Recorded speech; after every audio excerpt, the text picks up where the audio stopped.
Candice Ridley.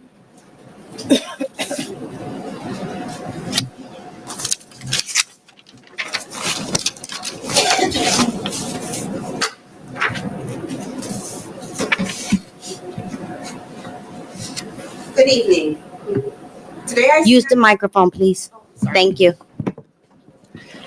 Today I stand before you with a fire in my heart and conviction in my voice. What's happening to International Technology Academy is not just a budget decision.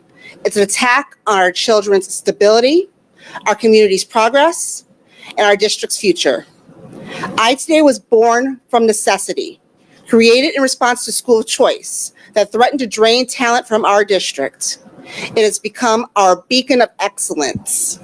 Our Pontiac version of Renaissance High, or Castech, is giving our students something precious, pride in their school and belief in their future. And now with the stroke of a pen, this administration wants to destroy it all.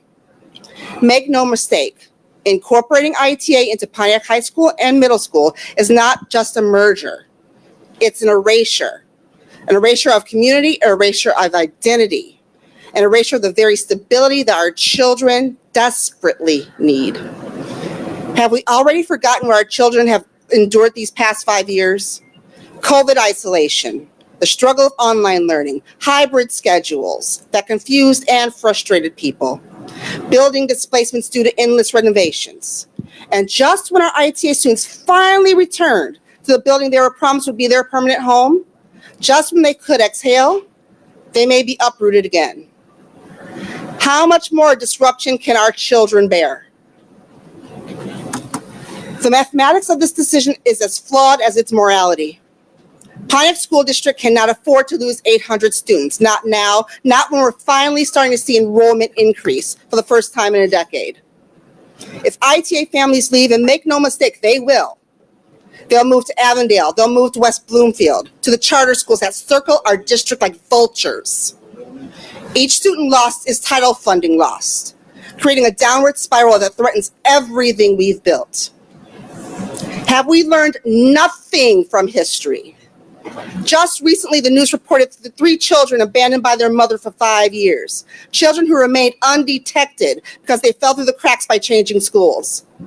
With students changing schools every 2 to 3 years, how many more will vanish from our sight? How many more will suffer while we shuffle them from building to building? The tone deafness of this plan is staggering. And what becomes of vacant buildings left behind? They don't just sit empty, they decay. They invite vandalism and vermin. They become blights on neighborhoods, dragging down property values.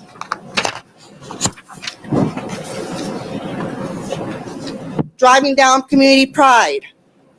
Every abandoned school building becomes a symbol of broken promises and failed leadership. Thank you.